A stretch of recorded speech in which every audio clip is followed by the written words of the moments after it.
বিদেশের লাইফ এত কষ্টের। ওই টাইম আমার বয়স 19 বছর। হ্যাঁ, সিঙ্গাপুর আমার ফার্স্ট বিদেশ লাইফ। আমার দুইটা বড় বোন আছে, তা আমাদের 5 ট্রাক আলু নষ্ট হয়ে যায়, ফাইনাল পরীক্ষা দিতে পারিনি। সিঙ্গাপুর আমার ফার্স্ট বিদেশ লাইফ। আমি বুঝতে পারিনি, প্রথম তো মনে বুঝি সিঙ্গাপুর যামু, বিদেশের লাইফ এত কষ্টের। আসসালামু আলাইকুম রহমতুল্লাহি ওয়া বারাকাতুহু। প্রিয় দর্শক, আশা করি সবাই ভালো আছেন। আমাদের আজকের অনুষ্ঠান প্রবাস গ্যালারির প্রথম এপিসোডে আপনাদের সবাইকে স্বাগতম। আজকে আমাদের প্রবাস গ্যালারির প্রথম গেস্ট, ওনার জীবনে ঘটে যাওয়া সত্য বাস্তব কাহিনীগুলো আমরা শুনবো। আমার নাম মোহাম্মদ সোহাগ মিয়া। আমার বয়স প্রায় 50। বাসা মুন্সিগঞ্জ। এখানে সৌদি আরবে আপনি আসছেন কতদিন হবে? এবার নিয়ে 2 বার সৌদি আরবে, এই দ্বিতীয়বারে 2 বছর 3 মাস। প্রথমে আসার পরে কতদিন ছিলেন? আমার 3.5 বছর ছিলাম। কত বছর আগে সৌদি আরবে ছিলেন? আগে 99-তে প্রথম সময়। হ্যাঁ, আলহামদুলিল্লাহ আমরা 5 ভাই বোন। ছাত্র জীবন আল্লাহ তাআলার অশেষ রহমতে খুব ভালো কাটাইছি। আমি ইন্টার পরীক্ষা, ফাইনাল পরীক্ষা দিতে পারিনি। আমি কলেজে ওঠার পরে আব্বা ব্যবসা করে, জুটের ব্যবসা, সালার ব্যবসা। মাঝে আবার আমার আব্বা ওই আলুর ব্যবসার সাথে জড়িত হওয়ার পরে আমাদের ফ্যামিলির মধ্যে একটা দুঃসময় আইসা পড়ে। সিলেটে, ঢাকা, কারণ বাজার, এখানে আলু পাঠাইতো। তা আমাদের 5 ট্রাক আলু নষ্ট হয়ে যায়। ওই সময় আপনার বয়স কত? এরকম টেনে পড়ি। এর আগে বলুন তো, আলহামদুলিল্লাহ পরিবার মোটামুটি সুন্দর করে চলতেছে। হ্যাঁ হ্যাঁ হ্যাঁ। ওই সময় আপনার চাচারা বা আপনার দাদা, ওগুলা তারা আপনাদেরকে কেমন সাপোর্ট দিয়েছিল?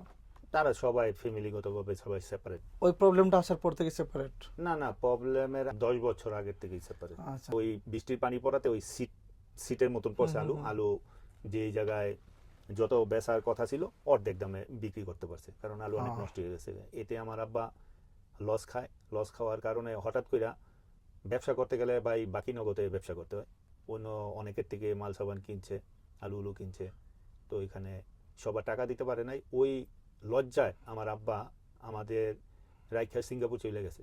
এর মাঝে আমি আবার মেট্রিক পাস করার পরে ইন্টারে ভর্তি হইলাম। পরে চিন্তা করলাম আমার আব্বা এই বৃদ্ধ বয়সে সিঙ্গাপুর করতেছে, আমি তো এখন ইন্টারে পড়ি, আমার তো এখন আমার বয়স হয়েছে বিদেশ যাওয়ার। আমাদের ওই সম্পর্কের এক আঙ্কেল, সে আবার আমার আব্বারে এই সিঙ্গাপুর পাঠাইছিল। তারই আমি যেমন বললাম, আঙ্কেল আমি লেখাপড়া করবো না, আমারে বিদেশ পাঠাই দেন। কেন যাইবা? আমি বললাম আমার 2টা বড় বোন আছে, যেন আমি ইন্টারে পড়ি, তাদের তো বিয়ার বয়স হয়ে গেছে, আমার বাবার একটু আমি সাপোর্ট দিতে চাই। দিন শেষে ঘুরে ফিরে তো আপনি বড় ভাই, ফ্যামিলির বড়, আপনি হাল ধরতে তো আপনার হইল।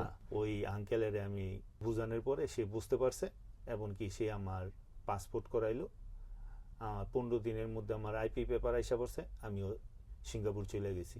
সিঙ্গাপুর আমার ফার্স্ট বিদেশ লাইফ। আমি বিদেশ যাবো, আমার চিন্তাধারা সম্পূর্ণ এটাই ছিল আমার ফ্যামিলির সাপোর্টের জন্য। ওই টাইম আমার বয়স 19 বছর। তো সময় আপনার মাথায় আসে নাই আপনি যদি পরীক্ষাটা দেন, একটা ভালো কাজ করবেন, একটা স্থানে পৌঁছাবেন, আপনার উন্নতি হবে, ব্যক্তিগত একটা লাইফ হবে, এগুলো না মাথায় আসে নাই? না, সর্ব ঊর্ধ্বে আমার ফ্যামিলি, আমার ভাই বোন।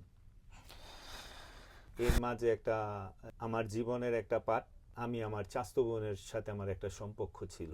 ওই সিঙ্গাপুর চলে যাওয়ার 1 মাস আগে ওই চাচাতো বোনের সাথে একটা সম্পর্ক হয়। সম্পর্ক বলতে এই কথা বলা সত্য এতটুকু না? আপনি এবার ওনাকে প্রপোজ করে ফেলছেন? না, আমি প্রপোজ করছি, কারণ আমার মার আব্বাই সে এরকম আমার ফ্যামিলিগতভাবে বিয়ে করাইবো।